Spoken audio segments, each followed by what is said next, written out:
The great happiness. बुद्धं शरणं गच्छामि। पमाद मनुयुञ्जन्ते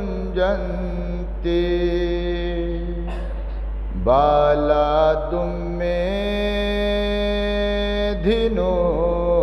जना अपमादं च मेधावी धनं सेठ्ठवरखति।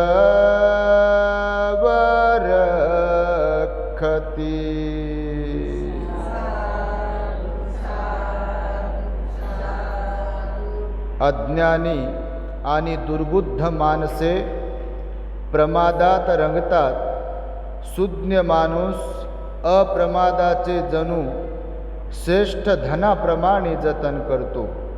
धम्मपद बुद्धवाणी। पूर्ण विश्वाला ज्यांनी सुख शांती मानवता तथा दुःख मुक्तीचा आर्य संदेश दिला, असे ते दुःख मुक्तीचे मार्गदाता दुःख मुक्त महामानव महान कारुणिक तथागत भगवान सम्यक संबुद्ध तथागतांनी आपल्या शुद्ध प्रज्ञेतून निर्मिलेला सद्धम्म आणि त्याच सद्धम्माचा गेली 2500 वर्षांपासून सातत्याने अहोरात्र प्रचार आणि प्रसार करणारा पूजनीय भिक्खू संघ या महान आणि सर्वश्रेष्ठ अशा त्रिरत्नांना प्रथमतः त्रिवार अभिवादन करतो, ज्यांच्या महान आणि असीम त्याग प्रभावामुळे आपल्याला जो हा अनमोल असा बुद्ध धम्म लाभला आणि ज्यांच्यामुळे आपल्याला हे एवढे मोठे वैभव प्राप्त झाले, असे महान युग प्रवर्तक भारतीय राज्यघटनेचे शिल्पकार परमपूज्य बोधिसत्व डॉक्टर बाबासाहेब आंबेडकर या महामानवाच्या महान अशा धम्मक्रांतीमध्ये संपूर्ण जीवनाला समर्पित करून आज या वर्षावास पर्वातील महान मंगलमय सायंकाळच्या प्रहरी आपल्या मैत्री बुद्ध विहारात उपस्थित N11 हडको परिसरातील तद्वतच मुंबई अकोला परभणी या ठिकाणावरून उपस्थित असलेले सर्वच श्रद्धावान उपासक उपासिका बालक तथा बालिकांनो, तद्वतच दी ग्रेट हॅपीनेस या आपल्या यूट्यूब चॅनलचे सर्वच दर्शक, सर्वप्रथम तुम्हा सर्वांच्या प्रती मंगलमैत्री सद्भावना व्यक्त करतो आणि आपणा सर्वांच्या दुःखमुक्तीकरिता 2600 वर्षांपूर्वी तथागत भगवान बुद्धांनी सांगितलेल्या धम्मोपदेशास प्रारंभ करतो। आपण सर्वांनी शांत एकाग्र आणि श्रद्धायुक्त चित्ताद्वारे या अनमोल बुद्धवाणीला आपल्या हित सुखाकरिता श्रवण करावे, ग्रहण करावे।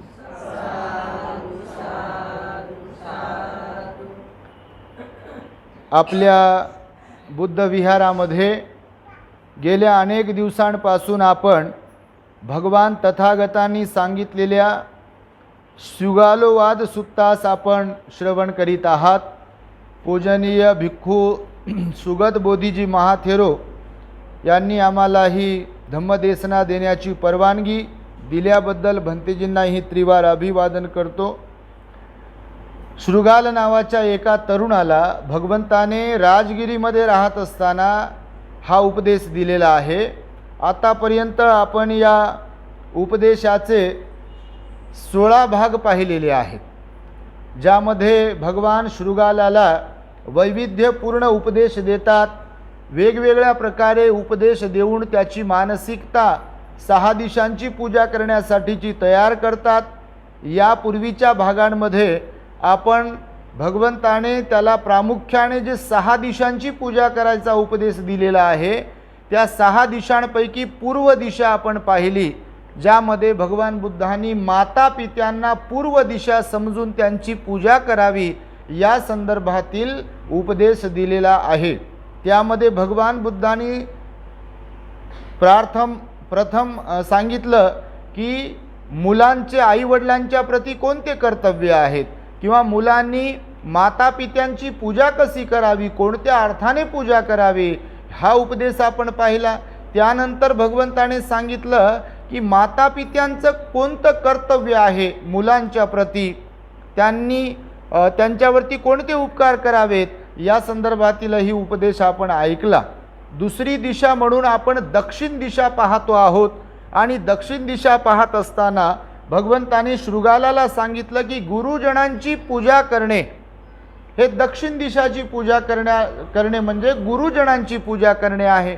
आणि गुरुजनांची पूजा कशी करावी या संदर्भातही आपण 16व्या भागामध्ये पाहिलेलं आहे की शिष्यांनी विद्यार्थ्यांनी आपल्या गुरुची सेवा पूजा कशी करावी, शिष्यांचं काय कर्तव्य आहे तेही पाहिलं. या 17व्या भागामध्ये आपण पाहणार आहोत की 5 प्रकारे शिक्षकांनी सुद्धा शिष्यांना उपकृत केले पाहिजे.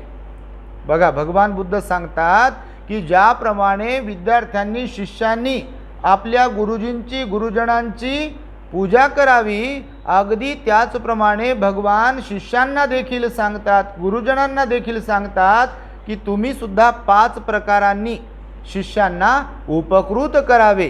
कोणत्या 5 प्रकारे शिष्यांना उपकृत करावे म्हणाले भगवान बुद्ध? बघा, भगवान बुद्धांनी सांगितलं की ज्या अर्थी विद्यार्थ्यांनी शिष्यांनी गुरूंची सेवा केली पाहिजे असं सांगितल्या जाते, तर गुरूंचं काय कर्तव्य आहे, शिक्षकांचं काय कर्तव्य आहे, आचार्यांचं काय कर्तव्य आहे मुलांच्या संदर्भामध्ये, विद्यार्थ्यांच्या संदर्भात. तर पहिली गोष्ट सांगताना भगवंताने सांगितली, बघा आता ही जी मी गाथा म्हणालो ना धम्मपदातील, ही प्रमादाच्या संदर्भातील गाथा आहे. बघा, धम्मपदामध्ये प्रमाद वग्ग आहे, अपमाद वग्ग. तर त्यामध्ये भगवंताने प्रमाद जो आहे तर भगवंताने सांगितलं जे प्रमादी असतात ते मृतवत असतात. मागे तुम्हाला बोलून त्याच्यावरती उपदेश दिला. बघा, जे लोक प्रमाद म्हणजे आळशी लोक मेल्यागत असतात म्हणाले भगवान बुद्ध, आणि जे लोक आळस रहित असतात ते अमृतपद त्यांना प्राप्त झालेलं आहे म्हणाले भगवान बुद्ध. तर याच्यामध्ये सुद्धा भगवंताने काय सांगितलं की अज्ञानी आणि दुर्बुद्ध माणसे प्रमादामध्ये रंगत असतात. प्रमादात कोण रंगते? आळसामध्ये कोण रंगते, कोण तल्लीन होते आळसामध्ये? जे दुर्बुद्ध आहेत, म्हणजे ज्यांना बुद्धी नाही आहे, बुद्धीचा वापर जे करत नाहीत ते प्रमादी असतात.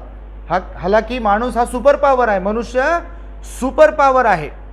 आता मी नेहमी सांगतोय, इस्रोचं यान घेऊन चंद्रावर गेले, या मंगळावर गेले काही लोक, किंवा अजून कुठे कुठे जातात लोक, समुद्राच्या आतमध्ये खोलवर लोक जातात. माहिती आहे तुम्हाला?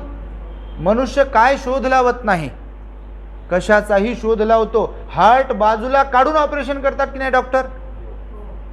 मनुष्य काय नाही करू शकत. पायी चालतात लोक, कुठे लोक पायी चालतात, काहीही करतात लोक. या जगामध्ये मनुष्य सुपर पॉवर आहे म्हणाले भगवान. म्हणून तर निर्वाणाचं सुख मनुष्यच प्राप्त करू शकतो म्हणाले भगवान बुद्ध. इतर कोणत्याही प्राण्याला निर्वाण पद प्राप्त होऊ शकत नाही. जे सर्वोत्तम सुख आहे निर्वाणाचं, या जगात असंख्य जीव आहेत, पण त्या असंख्य जीवांपैकी एकच अशी योनी आहे की जी निर्वाणाला प्राप्त करू शकते, आणि ती योनी म्हणजे मनुष्य योनी आहे. आणि म्हणून दुर्लभो पुरीसा जाती भगवंताने म्हटलेला आहे. मनुष्याचा जन्म प्राप्त होणं मोठं दुर्लभ आहे, आणि इथे जन्माला आल्यानंतर धम्माचा उपदेश श्रवण करण्यास मिळणे हेही दुर्लभ आहे. श्रद्धा संपत्ती दुर्लभो म्हणाले भगवान बुद्ध. श्रद्धा उत्पन्न होणे बुद्ध धम्म संघाच्या प्रती तेही दुर्लभ आहे म्हणाले भगवान बुद्ध. आणि निर्वाण प्राप्त करणे हेही दुर्लभ आहे म्हणाले भगवान बुद्ध. लाखो करोडो लोक आहेत, सगळेच लोक निर्वाण प्राप्त करत नाहीत. असंख्य लोक तर असेच असतात प्रमादामध्ये येणारे, बस येतात, खातात, पितात, मौज मजा करतात आणि एक दिवस मरून जातात. भगवान म्हणाले आळसाला चिपकलेले, आळसाच्या आहारी गेलेले इथे बहुसंख्य लोक असतात. झोपेला महत्त्व देणारे प्रचंड लोक आहेत संख्येने इथे, नाही का? ऐशोआरामाचं जीवन जगण्याला महत्त्व देणारे प्रचंड लोक आहे, पण आपल्या स्वतःच्या चित्ताची मलिन अवस्था निर्मळ करण्यासाठीचा प्रयत्न करणारे, त्यासाठी उत्साही असणारे नगण्य लोक असतात, बोटावर मोजण्या इतके. म्हणून चांगल्या ठिकाणी सदैव लोक कमी असतात आणि नको त्या ठिकाणी लोक भरपूर असतात बघा. आलं लक्षात? हे कारण आहे त्याला. आणि त्यामुळे भगवान बुद्ध म्हणाले, अज्ञानी आणि दुर्बुद्ध माणसे प्रमादात रंगतात आणि सुज्ञ माणूस अप्रमादाचे जणू काही धनाप्रमाणे रक्षण करतो बघा. जो कोणी सुज्ञ असेल ना, बुद्धिवान असेल ना, तर तो अप्रमादाला म्हणजे आळस रहित मनोप्रवृत्तीला कसं रक्षण करतो, कसं सांभाळतो? धनाप्रमाणे. धनाचं रक्षण कसं करतात लोक? सोन्या चांदीचं, माणिक मोत्याचं. तर जे आळस रहित लोक असतात तर त्या आळस रहित मनोप्रवृत्तीला सांभाळतात. आणि म्हणून भगवंतानं शिष्यांना सांगितलं आहे सदैव की आळस रहित राहावं. तर मग शिष्यांच्यासाठी कोणते कर्तव्य सांगितले? गुरुजी काय शिकवतात म्हणाले भगवान बुद्ध शिष्यांना शिकवायला पाहिजे गुरुजींनी? तर पहिली गोष्ट जीवनावश्यक शिस्त गुरुजींनी मुलांना शिकवली पाहिजे. गुरुजी पहिले गुरु आहेत माता पिता. पहिले कोण गुरु आहेत? माता पिता. या जीवनामध्ये जे खायला प्यायला वाचायला लिहायला उठायला बसायला शिकवतात, पहिले गुरु माता पिता आहेत. दुसरे गुरु आचार्य शिक्षक, नाही का? आचार्य शिक्षक आहेत ना. सगळ्या बघा आपल्याला कोणत्या वाईट सवयी असतील तर शिक्षकच असतात की त्या सोडायला आपल्याला शिक्षा देतात, दंड देतात, मारतात किंवा चांगल्या सवयी लावतात, वाईट सवयी सोडण्यासाठीचा ते शिकवण देत असतात. म्हणून भगवंताने सांगितलं गुरुचं पहिलं कर्तव्य काय आहे शिष्यांच्या प्रती? तर त्यांनी आपल्या विद्यार्थ्यांना शिस्त लावली पाहिजे. शिस्त म्हणजे काय? कसं बसायचं आहे, कसं उठायचं आहे, काय बोलायचं आहे, काय नाही बोलायचं आहे, ही सगळी शिस्त. जसं आपल्या लोकांना प्रत्येक ठिकाणी गेलं, लग्नात गेलं, कुठे गेलं की शांत बसा शांत बसा शांत बसा म्हणावं लागते बघ. म्हणावं लागते का नाही? आणि शांती कोणी शिकवली? शांतीचा मार्ग कोणी शिकवला? त्यांच्या धम्मात राहणारे काही लोक जिथं जातील तिथे शिस्त ठेवतीलच.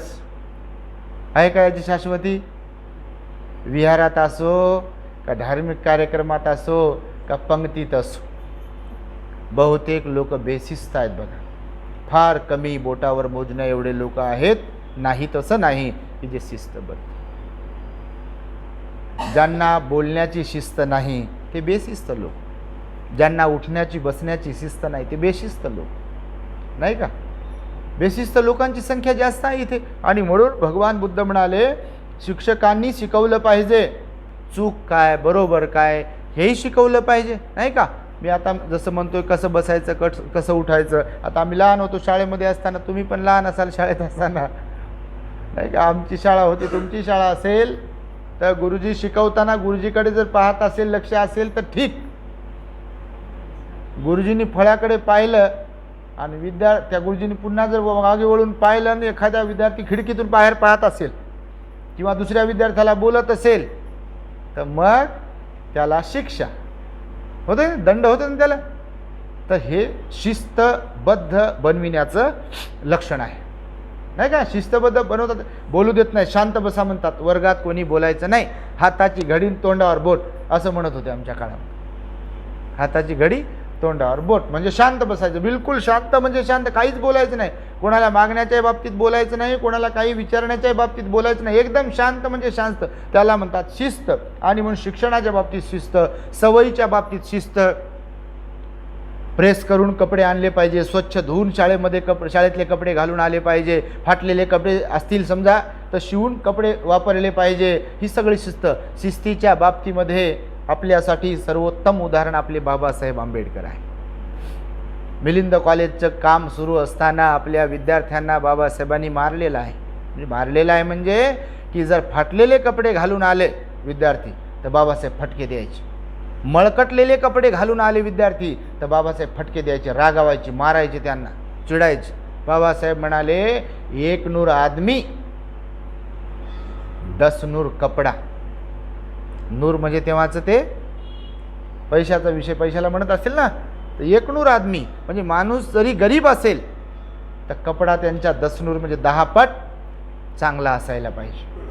बाबासाहेबांना नीटनेटकेपणा खूप आवडायचा बघा. कोणताही फोटो बघा तुम्ही, एकदम चांगलाच फोटो आहे बघा तुम्ही. असाच फोटो नाही, एकदम चांगलाच. कोणताही फोटो बघा, टाय कोट बूट, याच्यामध्ये चष्मा बिस्मा टोपी बिपी वापरलेली बाबासाहेबांनी आहे. प्रत्येक ठिकाणी शिस्त आहे बघा. अशी बेशिस्त बिलकुल. महापुरुष होते ते तर बोधिसत्व होते, त्यांना आपण हे कम्पेअरच करू शकत नाही. पण सांगतो जसं आपल्या लोकांनी त्यांच्याकडून प्रत्येक गोष्ट शिकली पाहिजे. ज्ञानाच्या बाबतीत तर शिकावंच, सदाचाराच्या बाबतीत तर शिकावंच, अभ्यासाच्या बाबतीत तर शिकावंच, शिस्तीच्या बाबतीतही शिकावं. चालणं उठणं बसणं वागणं बोलणं, बोलण्याची पद्धत, बाबासाहेबांची लँग्वेज, बाबासाहेबांची भाषण वक्तृत्व जे कला होती ती भल्या भल्यांना जमत नव्हती. पण ते जे नेहमी बोलताना सांगतात मला की एक एक शब्द असा भारदस्त वापरत होते बाबासाहेब. एक एक शब्द, बंधू जन हो, नवीन शब्द असायचे. असे जेव्हा शिकवायचे बाबासाहेब तर असं म्हणतात की इतर प्राध्यापक आणि स्टुडंट्ससुद्धा डिक्शनरीमध्ये शोधायचे हा शब्द कुठं आहे.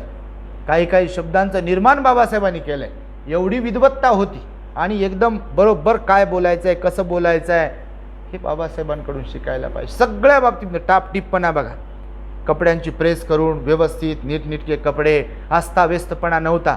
तुम्ही सिम्बायोसिस कॉलेजला पुण्याला जर कधी गेलात, त्यांची भांडी वगैरे कपडे वगैरे पाहायला, मुंबईला आपल्या नागपूरला चिंचोलीला वगैरे कधी गेलात, आता जीर्ण झाली ते कपडे पण तिथे भांडे वगैरे आहे. त्या काळात लोक जे मागासवर्गीय अस्पृश्य गणल्या गेलेले लोक होते, बाबासाहेब त्याच समाजात जन्मले ना, पण बाबासाहेबांची भांडी जर पाहिली तर तुम्ही पितळेची भांडी, स्टीलची भांडी आहे, जर्मलची वगैरे भांडी नाही आहे. माहीत आहे तुम्हाला. उच्च राहणीमान, उच्च विचार, उच्च राहणीमान होतं बाबासाहेबांचं. विचारही उच्च होते आणि राहणीमानही उच्च दर्जाचं होतं, म्हणून तो लोक झुकायचे. येड्या गबाळ्याला लोक किंमत देतात काय?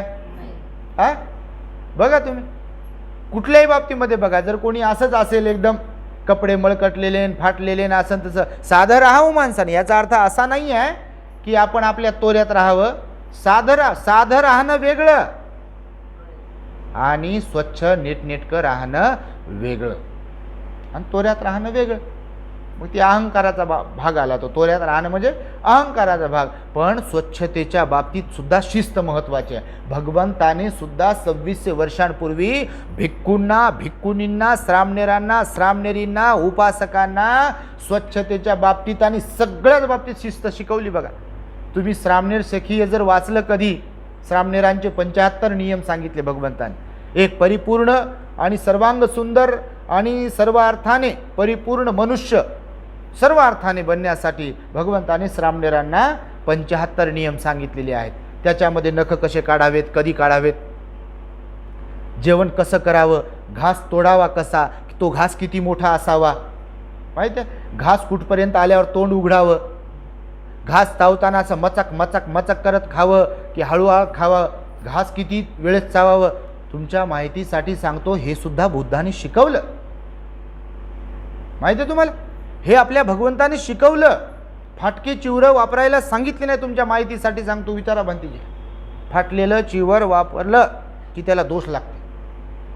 तुमच्या माहितीसाठी सांगतो, फाटके कपडे नाही ते दुसरी जी हे सांगे पानसुकुलीचं विषय वेगळा आहे. पण असे चिवर असतील व्यवस्थित तर ते फाटलेले नसावे. फाटलेलं असेल त्याला शिवायला सांगितलं लगेच. फाटकं चिवर असेल तर दोष लागतो म्हणाले. नियम आहे भगवंताने शिकवलेले हे. म्हणजे याचा अर्थ असा नाही की भिक्षू असले म्हणजे असेच येडे गबाळ राहिले पाहिजे.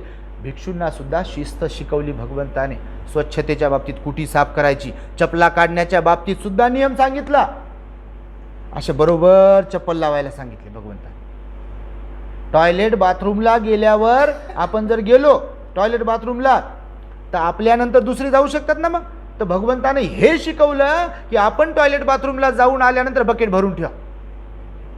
माहिती आहे तुम्हाला, हे शिकवलं आपल्या भगवंताने विनय पिटकामध्ये. ही शिस्त आहे. आपल्या देशात पहा, सरकारी ऑफिस आणि रोडला असलेले टॉयलेट बाथरूम पहा, सरकारी कार्यालयातले टॉयलेट बाथरूम पहा. आता आम्ही प्रवासी आहोत तर कधी कधी वेळ येते तर असं वाटते की एवढा मोठा टॅक्स घेतात आणि कर्मचाऱ्याला पगार देत नसतील का कर्मचारीच कामचुकारपणा करत असतील काय माहिती. या समृद्धीला टॉयलेट बाथरूम बनवलेत, आत्ता बनवला हो हायवे. काही काही ठिकाणी जेव्हा समजा आम्ही थांबलो भिक्षू संघ तर एवढं घाण बघा ते बाथरूम वगैरे, तिथे म्हणजे किळस वाटते जायला, एवढे अस्वच्छ. तुम्हाला कधी प्रसंग आले असतील तर बघ किती अस्वच्छ. ही शिस्त आहे का? हा बेशिस्तीचा परिणाम आहे बघा. तुम्हाला मी सांग, आता रस्त्याने जातो आम्ही, आता RTO विभाग आहे का नाही आपला, परिवहन विभाग आहे ना, गाड्या बसवल्यात जागोजाग अशा स्पीड चेक करायला. तर काल मी येत होतो परवाला एका ठिकाणावरून, मी बघितलं बऱ्याच ठिकाणी गाड्या असतात अशा स्पीड चेक करण्यासाठी लावलेत कॅमेरे. ती गाडी व्हॅन असते त्यांची, त्याच्यात कॅमेरा बसवला त्याने, ते दुरून चेक करते बरोबर गाडीचा स्पीड काय आहे ती एक.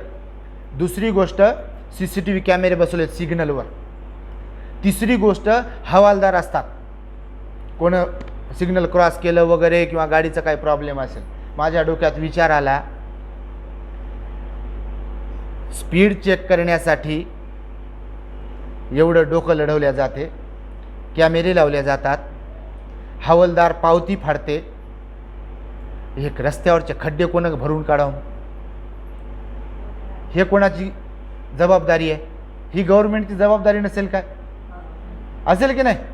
तुम्ही इथे पण पहा, अनेक शहरांमध्ये गावांमध्ये सगळीकडे पाहतो रोड किती बेकार आहेत, त्याच्यावर कोण लावा कॅमेरे?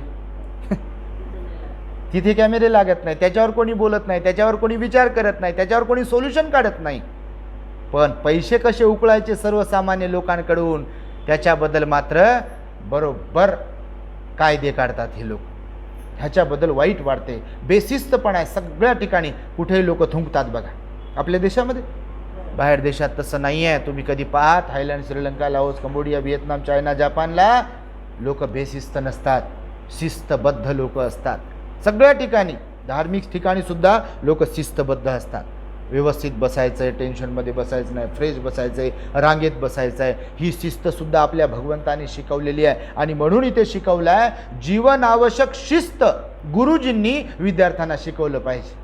पण मी त्या दिवशी जसं म्हणालो, गुरुजीच जर चुकत असतील, गुरुजी ध्यानावर नसतील, ते विद्यार्थी काय ढेकळं शिकतील?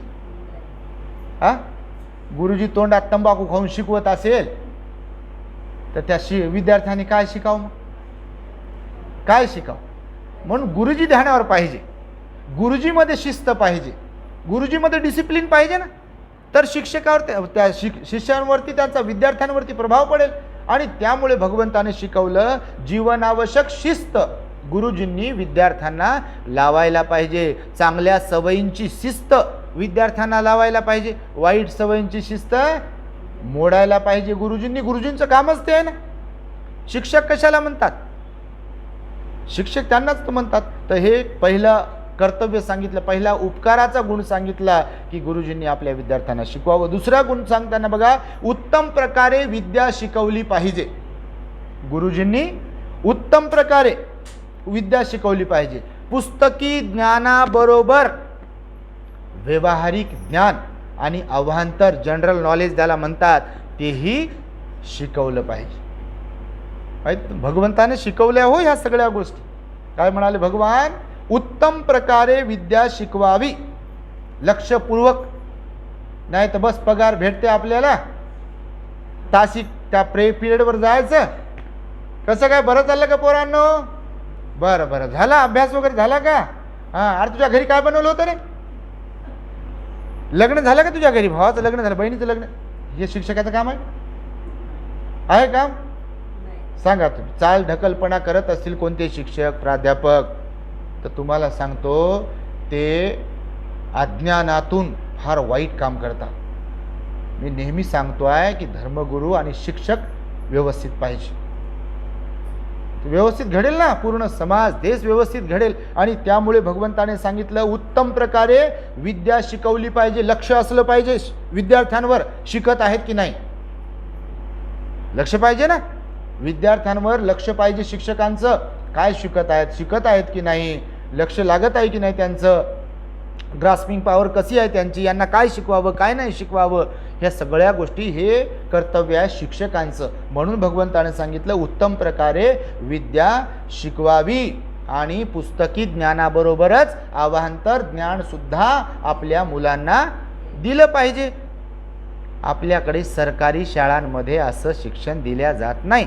पण खाजगी शाळा जर तुम्ही कधी पाहिल्या तर तिथे मात्र चांगल्या क्वालिटीचं शिक्षण दिल्या जाते आणि तिथे फीससुद्धा मात्र मग तशीच असते.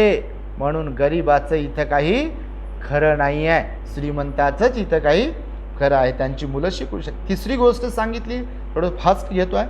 हातचे राखून ठेवता कामा नये. शिक्षकांनी हातचं राखून नाही ठेवलं पाहिजे. आता हातचं राखून ठेवणं म्हणजे काय, तर समजा कोणी नात्यातले विद्यार्थी आहेत, कोणी जातीतले विद्यार्थी आहेत, तर समजा कोणी अज्ञानी शिक्षक असतील तर ते काय करतील, आपल्या जातीतल्या आपल्या नात्यातल्या विद्यार्थ्यांना वेगळं सांगतील आणि बाकीच्यांना सांगणारच नाही. असं होते या देशामध्ये, होत नाही काय, असं होते. जवळचे असतात त्यांच्यावर लक्ष, जे जवळचे नसतात त्यांच्यावर काय लक्ष देते. बघा तुम्ही, जातीभेद आहे ना आपल्या देशामध्ये. बाबासाहेबांबरोबर तो झाला ना, घडला ना, जातीभेद घडला नाही का. इतर विद्यार्थ्यांना क्लासमध्ये बसून शिकवत होते आणि बाबासाहेब अस्पृश्य होते म्हणून बाहेर वर्गाचे, आहे का नाही. इथं भगवंतानं सांगितलं 2600 वर्षांपूर्वी, हातचे राखून ठेवता कामा नये. आता त्या विद्यार्थ्यावर अन्याय केला का नाही, अन्याय केला. आजही विद्यार्थ्यांवर अन्याय केला जातो. विद्यार्थ्यांचे मोर्चे निघतात, आंदोलन निघतात ना, निघतात का नाही, बिलकुल निघतात. विद्यार्थ्यांचे मोर्चे आंदोलन निघतात आपल्या देशामध्ये, अन्याय केला जातो. आणि म्हणून सांगितलेलं आहे, हातचं राखून काही ठेवता कामा नये. भगवंताने, सम्यक संबुद्ध होते आपले भगवान, हातचं काहीच राखून ठेवलेलं नाही आहे. म्हणून तर भगवान म्हणायचे, जो धम्माला पाहतो तो मला पाहतो, जो मला पाहिल तो धम्माला पाहिल. धम्मातच बुद्ध आहेत, बुद्धच धम्म आहेत. बुद्ध म्हणजे काही अशी व्यक्ती नाही आहे, तर बुद्ध म्हणजेच धम्म आहे, धम्म म्हणजेच बुद्ध आहे. तुमच्या माहितीसाठी सांगतो, समजते तुम्हाला. धम्म म्हणजे काय, तर बुद्ध. कारण बुद्धामध्ये धम्म होता. निर्माण कोणी केला, धम्म बुद्धाने. त्यांच्यात होता तोच तर धम्म आहे. हे जे शिकवतोय हे सगळं बुद्धामध्ये होतं. म्हणून बुद्ध म्हणजे धम्म, धम्म म्हणजेच बुद्ध आहे. ही पण गोष्ट लक्षात घेतली पाहिजे आपल्या लोकांनी, आलं लक्षात. आणि म्हणून भगवंताने आपल्या हातचं राखून काही ठेवलं नाही, कोणाला विशिष्ट महत्त्व दिलं नाही. भिक्षू संघामध्ये धम्मच तुमचा शास्त्र आहे म्हणाले. काय म्हणाले, माझ्यानंतर धम्मच तुमचा शास्त्र राहील. कुणाची इथे मक्तेदारी नसेल. माझ्या घरातले कोणी आले तर ते तुमचे गुरु, माझ्यानंतर वंश परंपरा, असं नाही शिकवलं भगवंताने. बाबासाहेबही याच्या खिलाफ होते. तुमच्या माहितीसाठी सांगतो. लोकशाही कशाला म्हटलेलं आहे, गुणवत्ता कशाला म्हटलेलं आहे, गुणाला महत्त्व दिलं भगवंताने. बाबासाहेबांनी सुद्धा गुणवत्तेला महत्त्व दिलं. आणि त्यामुळे बघा, आपल्या हातचं काही राखून ठेवता कामा नये शिक्षकांनी, असं भगवंताने शिकवलं आहे. त्यानंतर त्यांना हातचं राखून न ठेवता कला शिकवली पाहिजे, कौशल्य शिकवलं पाहिजे, नाही का. इतरांसारखं आपण बनलो पाहिजे ना, कला शिकली पाहिजे, आपल्या विद्यार्थ्यांना शिकवली पाहिजे.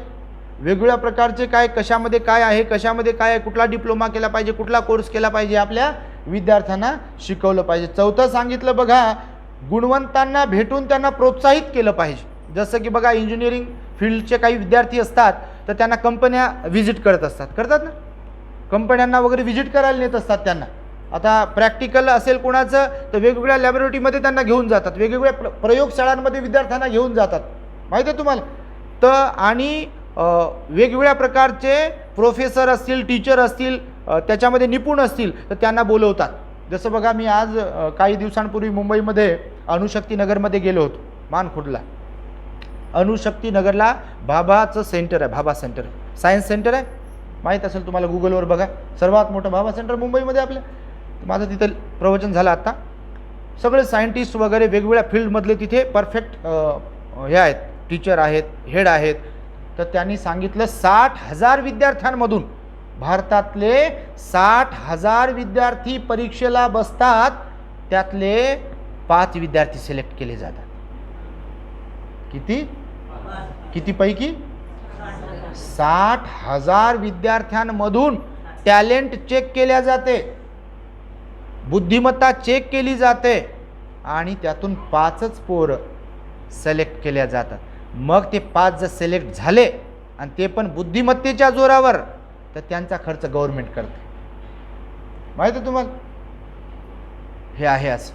तर भगवंताने सुद्धा सांगितलेलं आहे की गुणवंतांच्या भेटी करून दिल्या पाहिजे शिक्षकांनी. वेगवेगळ्या शाळा, वेगवेगळी फील्ड, वेगवेगळ्या ठिकाणी डिपार्टमेंटला गेलं पाहिजे, वेगवेगळे कोर्सेस, किंवा या फील्डला गेल्यावर तुम्ही काय प्राप्त करू शकता, त्या फील्डला गेल्यावर तुम्ही काय प्राप्त करू शकता, किंवा विद्यार्थ्यांना ओळखता आलं पाहिजे की या विद्यार्थ्याला गणित आवडते का, याला विज्ञान आवडते का, याला नागरिकशास्त्र आवडते का, कोणाला भूगोल आवडते, कोणाला मराठीचं इंटरेस्ट आहे, कोणाला इंग्लिशमध्ये इंटरेस्ट आहे, कोणाला कशामध्ये इंटरेस्ट आहे. कारण सगळे विद्यार्थी एकामध्येच इंटरेस्ट ठेवणारे असतात काय, ते नाही बघा.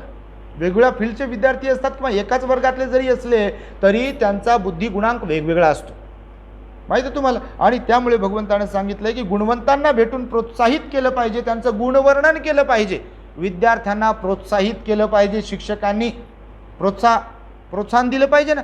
हा विद्यार्थी जो आहे खरोखर फार हुशार आहे, नाही तर तोंड पाहून जर म्हटलं तर बिघडाबिघडी आहे की नाही, मग बिघडाबिघडी होईल ना. तोंड पाहून जर केलं हे जवळचे हे नातेवाईकामधले फारच हुशार आहे, बिघडलं गणित. गुणवत्तेला महत्त्व आहे म्हणाले भगवान बुद्ध. म्हणून तर भगवंताने धम्मपदामध्ये सांगितलं की जातीने कोणी ब्राह्मण होत नाही, जातीने कोणी वृषल होत नाही, जातीने कोणी नीच होत नाही, आणि जातीने कोणी पंडित होत नाही. कोणत्या जातीत जन्म झाला म्हणून आपली क्वालिटी ठरत नाही, आपल्या गुणवत्तेनुसार आपली क्वालिटी ठरत असते. आपली गुणवत्ता महत्त्वाची, आपलं ज्ञान महत्त्वाचं आहे. आणि त्यामुळे जात धर्म हे ज्या काही गोष्टी आहेत ह्या गौण आहेत. आणि त्यामुळे भगवान बुद्धाने सांगितलं गुणवंतांना भेटून त्या विद्यार्थ्यांना प्रोत्साहित केलं पाहिजे, त्यांचं गुणवर्णन केलं पाहिजे, त्यांचा उत्साह वाढवला पाहिजे, त्यांना प्रेरित केलं पाहिजे, मोटिवेट केलं पाहिजे. गुरुजींनी, शिक्षकांनी विद्यार्थ्यांना मोटिवेट केलं पाहिजे. समजा कोणता विद्यार्थी शाळेमध्ये येत नाही, त्याला प्रेरित केलं पाहिजे, त्याला समजवलं पाहिजे, शिक्षणाच्या बाबतीमध्ये त्याला गोडी लावली पाहिजे. मुलगा का शाळेत येत नाही, विद्यार्थी का शाळेत, आता काय शिक्षकांना काय देणं घेणं, या का नाही या, माझा पगार मला भेटते, विषय संपला. आत्मकेंद्रित झाले आपल्या देशातले लोक, म्हणून देशाची प्रगती होत नाही. स्वयंकेंद्रित झाले ना लोक, म्हणजे 99% लोक आज असा विचार करतात की मला दुसऱ्याचा काय संबंध नाही, काय देणं घेणं नाही, बस माझं पोट भरते ना, तो विषय संपला. आप मतलबी म्हणतात याला.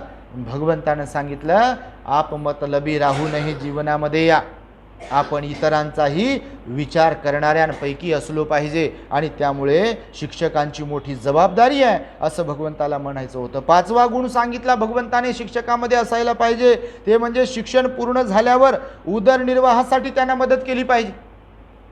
शिक्षण तर पूर्ण झालं विद्यार्थ्याचं आपल्या, पण पुढे त्याचं टॅलेंट ओळखून त्याने कोणत्या फील्डला गेलं पाहिजे, कोणता कोर्स केला पाहिजे, कोणता डिप्लोमा केला पाहिजे, कोणत्या कॉलेजला ॲडमिशन घेतलं पाहिजे, कोणत्या शाळेत ॲडमिशन घेतलं पाहिजे, कोणत्या शहराच्या शाळेत कॉलेजमध्ये ॲडमिशन घेतलं पाहिजे, कोणती एक्झाम दिली पाहिजे, नाही का, हे शिक्षकाने मार्गदर्शन केलं पाहिजे. बरोबर का नाही. शिक्षकाने जर मार्गदर्शन केलं तर त्याचा परिणाम होतो मुलांवरती, चांगला परिणाम होईल ना. मुलांनी जर शिक्षकांनी जर मुलांना सांगितलं की बा स्कॉलरशिपची परीक्षा देत, नाही का, तुझ्यामध्ये टॅलेंट आहे, तू ही एक्झाम दे, ही परीक्षा दे, तू पास होशील, तुझं भलं होईल याच्यामध्ये, तुझं याच्यामध्ये टॅलेंट आहे. आणि हेही सुद्धा योग्य मार्गदर्शन, किंवा त्यांना काय अडचणी आल्या विद्यार्थ्यांना, आता अडचणी येतात, कोणी गरीब असते काय असते, तर त्यांच्या अडचणी पण दूर केल्या पाहिजे. कोणी गरीब आहे त्यांना पेन द्या, पेन्सिल द्या, खडू द्या, पाटी द्या, काहीतरी द्या. बरोबर का नाही, हे दिलं पाहिजे. भगवान बुद्ध म्हणाले हे गुरुजींचं कर्तव्य आहे, शिष्यांचं कर्तव्य आहे. जर विद्यार्थी गरजवंत असेल, होतकरू असेल, तर त्याच्या गरजा सुद्धा वेळ प्रसंगी शिक्षकांनी पूर्ण केल्या पाहिजे. हे सुद्धा शिक्षकामध्ये हा गुण असायला पाहिजे. तर 5 गुण सांगितले, ते कर्तव्य सांगितले, आणि 5 प्रकाराने अशा प्रकारे शिष्यावर, विद्यार्थ्यांवर गुरुजन वर्ग उपकारक ठरतो असं भगवंताला म्हणायचं होतं. म्हणजे जीवनावश्यक शिस्त लावणारे गुरुजी असतात, त्यानंतर उत्तम प्रकारे विद्या शिकवणारे गुरुजी असतात, हातचे राखून न ठेवणारे गुरुजी असतात, गुणवंतांना भेटून प्रोत्साहित करणारे विद्यार्थ्यांना असतात, आणि शिक्षण पूर्ण झाल्यावर त्यांच्या उदरनिर्वाहासाठी, पोटा पाण्यासाठी त्यांना मार्गदर्शन करणारे, मदत करणारे सुद्धा गुरुजी असतात. तर हे 5 कर्तव्य, 5 सद्गुण शिक्षक जणांमध्ये म्हणजे गुरुजन वर्गांमध्ये असायला पाहिजे असं भगवंताने सांगितलंय. आणि म्हणून शिक्षण हे फार महत्त्वाचं आहे. बघा, बाबासाहेबांनी म्हणून म्हटलं आहे की शिक्षण हे वाघिणीचं दूध आहे. शिक्षण हे वाघिणीचं दूध आहे. शिक्षण फार महत्त्वाचं आहे. आणि शिक्षण केवळ शिक्षणही महत्त्वाचं नाही, शिक्षणासोबत शील पाहिजे. विद्या विनयेन शोभते असं म्हटलेलं आहे. शाळांमध्ये लिहिलेलं असते बघा, विद्या विनयेन शोभते. विनय, विनय म्हणजे शिस्त, डिसिप्लिन, सदाचार, शील, त्यालाच विनय म्हटलेलं आहे. विनयाला शील म्हटलं, शीलाला विनय म्हटलेलं आहे. विनय, विनय म्हणतो ना आपण, विल म्हणजे शील, नीतिमत्ता, सदाचार, कसं बसायचं, कसं उठायचं, काय खायचं, काय नाही खायचं, मोठ्यांशी कसं वागायचं, सगळ्यांशी कसं वागायचं, आपला स्वभाव कसा असावा या संदर्भामध्ये. आणि म्हणून बाबासाहेब म्हणाले, शिक्षण हे दुधारी तलवारीसारखं आहे. शिकलेल्या माणसाकडे जर शील सदाचार नसेल तर तो स्वतःसह, त्याचं घरदार, त्याचे नातलग, त्याचा समाज आणि त्याचं गाव, त्याचं नगर, त्याचा तालुका, जिल्हा, जे काही शहर असेल आणि देश असेल, त्या देशाचं वाटोळं करू शकतो केवळ शिकलेला माणूस ज्याच्याकडे शील सदाचार नसेल तर. माहिती आहे तुम्हाला, देशाचं वाटोळं करू शकतो म्हणाले बाबासाहेब शील नसलेला शिकलेला माणूस. शिकलेल्या माणसाकडे शील सदाचार असावा म्हणाले बाबासाहेब. नाही तर ज्ञानाच्या जोरावर लोकांच्या माना कापायचे कामं करील, लोकांचे घरं उद्ध्वस्त करायचे कामं करील. आणि केल्या जात नाही का? केल्या जाते ना, लुबाडण्याचे कामं केल्या जातात, केल्या जात. कॉन्ट्रॅक्ट घेतलं म्हणतात मोठं. काल एक जणानं सांगितलं, बनतेजी म्हणे कसं असते तुम्हाला सांगतो, हे गव्हर्नमेंटचं कॉन्ट्रॅक्ट घेतात म्हणे काही काही लोक. समजा 100 कोटीला कॉन्ट्रॅक्ट घेतलं आहे, त्यातले 25च कोटी वापरतात म्हणे. म्हटलं असं का? आणि म्हटलं 75 कोटी ती लिंक असते म्हणे वरतून खालीपर्यंत, ती वाटपाचा कार्यक्रम चालते म्हणे. सांगा आता, ज्या देशामध्ये देशालाच पोखरून टाकायचं, खाऊन टाकायचं काम होईल, त्या देशाला संपवण्यासाठी इतर कोणत्या देशाची गरज आहे का? हा, गरज नाही. गाढव एका शेतात चरते एकाच्या, आणि ज्याला संपवायचं तो माणूस विचारते, अहो ते गाढव शेतामध्ये चरते आणि तुम्ही पाहताय आणि तुम्ही काहीच करत नाही. तो माणूस म्हणतो, तो शेत माझं नाही, तो दुसऱ्याचं शेत आहे, शेजाऱ्याचं, मी काय करू? पुन्हा काही दिवसानंतर याच्या शेतात गाढव चरते. मग माणूस विचार करत नाही. करतो काय? विचार करत नाही. बघा तुम्हाला सांगतो, आणि त्यामुळे भगवान बुद्ध बाबासाहेबांनी सांगितलं की केवळ ज्ञान पुरेसं नाही, ज्ञानाला शीलाची सदाचाराची जोड असावी लागते. ज्या व्यक्तीकडे ज्ञान आहे त्या ज्ञानाबरोबर जर शील असेल ना, तो स्वतःचं तर भलं करेलच करेल, पण त्या ज्ञानाला शीलाची जोड असल्या कारणाने तो हजारो लोकांचं, लाखो लोकांचं भलं करू शकतो. म्हणून बाबासाहेब म्हणाले, भगवान बुद्धांनी सांगितलं की केवळ ज्ञान पुरेसं नाही आहे, ज्ञानाबरोबर शील पाहिजे. म्हणून 4-5 प्रकारचे जे अहंकारी व्यक्ती सांगितले जातात ना, त्याच्यात एक व्यक्ती सांगितला ज्ञानाचा अहंकार असलेला. नेहमी सांगतो ना आपण, सांगितलं बरं, ज्ञानाचा अहंकार. आणि म्हणून अहंकार ज्ञानाचा बरा नाही. शिक्षण हे महत्त्वाचंच आहे, पण शिक्षणाबरोबर शील पाहिजे. आपण सगळेजण शिकलेलो आहोत. आज शिक्षणाचं प्रमाण सगळ्या समाजामध्ये चांगल्या प्रकारचं आहे, परंतु गरज आहे ती शील सदाचाराची. शील सदाचारवाला माणूस असेल तर भ्रष्टाचार करणार नाही. करेल काय? नाही करणार. शील सदाचारवाला माणूस असेल तर लोभ त्याच्यामध्ये जास्त नसेल. शील सदाचारवाला माणूस असेल तर त्याच्यामध्ये स्वार्थ नसेल, इतरांचा विचार करेल. म्हणून भगवंताने सांगितलं, कधी कधी न शिकलेले लोक परवडतात. शिकलेल्या लोकांच्या तुलनेमध्ये, की ज्या शिकलेल्या लोकांकडे शील सदाचार नाही, शिस्त नाही, त्यांच्या तुलनेमध्ये काही अशिक्षित लोक बरे असतात. गाडगे बाबा शिकलेले होते काय? होते का शिकलेले? याचा अर्थ असा नाही की शिक्षण महत्त्वाचं नाही. शिक्षण बिलकुल महत्त्वाचं आहे. शिक्षण अत्यावश्यक आहे. शिक्षणामुळे ज्ञानामध्ये भर पडते माणसाची, नाही का? पण त्याच्याही पेक्षा ज्ञानामध्ये आपल्या तेव्हा भर पडेल की आपल्याकडे शील सदाचार असेल. आणि म्हणून बाबासाहेबांनीच बुद्धाचा धम्म का स्वीकारला? बाबासाहेबांनीच रंजल्या गांजलेल्यांसाठी जीवाचं रान का म्हणून केलं? का? तर शिक्षणाबरोबर शील सदाचार होता. शील सदाचार असणाऱ्या माणसाकडे करुणा असते, शील सदाचार असणाऱ्या माणसाकडे दया असते, शील सदाचार असणाऱ्या माणसाकडे परोपकार असतो, शील सदाचार असणाऱ्या माणसाकडे विनम्रता असते, शील सदाचार असणाऱ्या माणसाकडे मॅच्युरिटी असते, समजूतदारपणा असतो. असतो का नाही? काय आवश्यक आहे मग? केवळ शिक्षण आवश्यक आहे काय? शिक्षणाबरोबर शील सदाचार असतं. म्हणून नोकरीपुरतं, पोटापाण्यापुरतं शिक्षण घेणं वेगळं आणि शिक्षणाचा उपयोग लोकहितासाठी करणं वेगळं. 99% लोक आज जे शिकतात ते कशासाठी? आपलं पोट भरावं, आपलं घरदार व्हावं, बस आपलं जीवन चांगलं बनावं. ते आवश्यक आहेच, पण त्यासह आपण थोडं जर सिलवान बनलो, सदाचारी बनलो, आपल्यामध्ये चांगले गुण जर आले तर त्या शिक्षणाचा उपयोग आपण इतरांच्यासाठी सुद्धा करू शकतो. करू शकतो का नाही? बिलकुल करू शकतो. काही काही लोक आहेत आपल्याही समाजामध्ये विहार बांधून दान देणारे, प्रशिक्षण केंद्र बांधून दान देणारे लोक आहेत ना आपल्याकडे. नाहीत असं थोडी आहे. बिलकुल समाजासाठी झटणारे लोक आहेत. अहो, महिन्यातल्या पगारातला अर्धा पगार दान देणारे लोक आहेत आपल्या समाजात. तुम्ही काय म्हणता? गरीब लोक हो, खेड्यातले लोक, तुम्हाला सांगतो दर महिन्याला, काही काही लोक तर दररोज दान करणारे आहेत. तुमच्या माहितीसाठी केवळ शिक्षण महत्त्वाचं नाही आहे, शिक्षणाबरोबर शील सदाचार पाहिजे. शिक्षण नसेल तर फक्त नाव ठेवता येते. सॉरी, शील सदाचार नसेल तर शिकलेले माणसं नाव ठेवतात. ठेवतात का नाही? चुगलखोर असतात, निंदा करतात, त्रुट्या काढतात. का? तर शील सदाचार नाही आहे.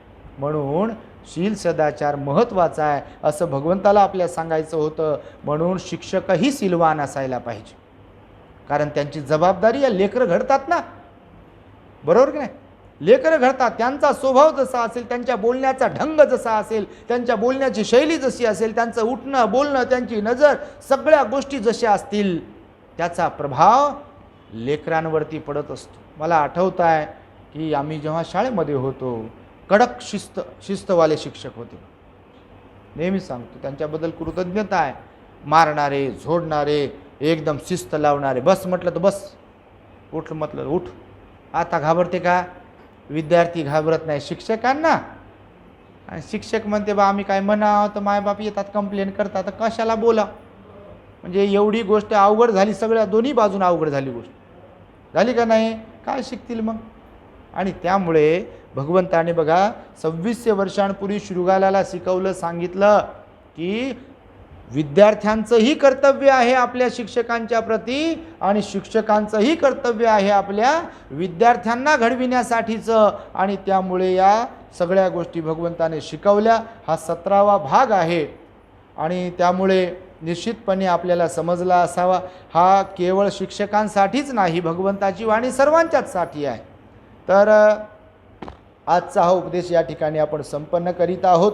तेव्हा आज आपल्या बुद्धविहारामध्ये बाहेरूनही धम्मसहलीला जाण्यासाठी म्हणून काही श्रद्धावान उपासक उपासिका आले. अकोल्यावरून, अकोटवरून, ठाणे, मुंबई, त्यानंतर परभणी येथूनही काही श्रद्धावान उपासिका उपासक आलेले आहेत. त्यांचंही खूप खूप अभिनंदन. त्यांच्याप्रतीही विशेष मंगलमैत्री व्यक्त करतो. तुमच्याही सर्वांच्या प्रती मंगलमैत्री व्यक्त करून माझ्या शब्दांना मी इथे पूर्णविराम देतो. भवतु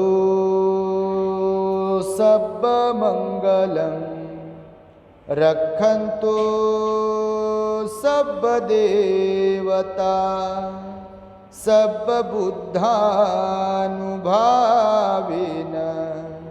सदा सुखी भवन्तु ते.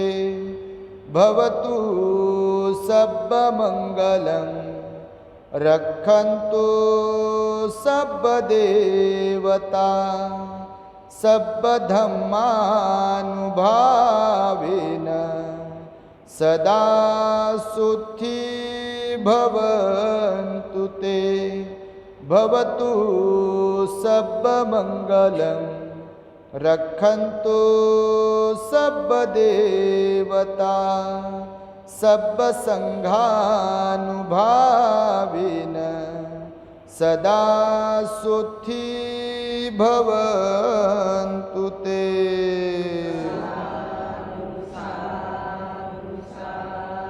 बुद्धं नमामि,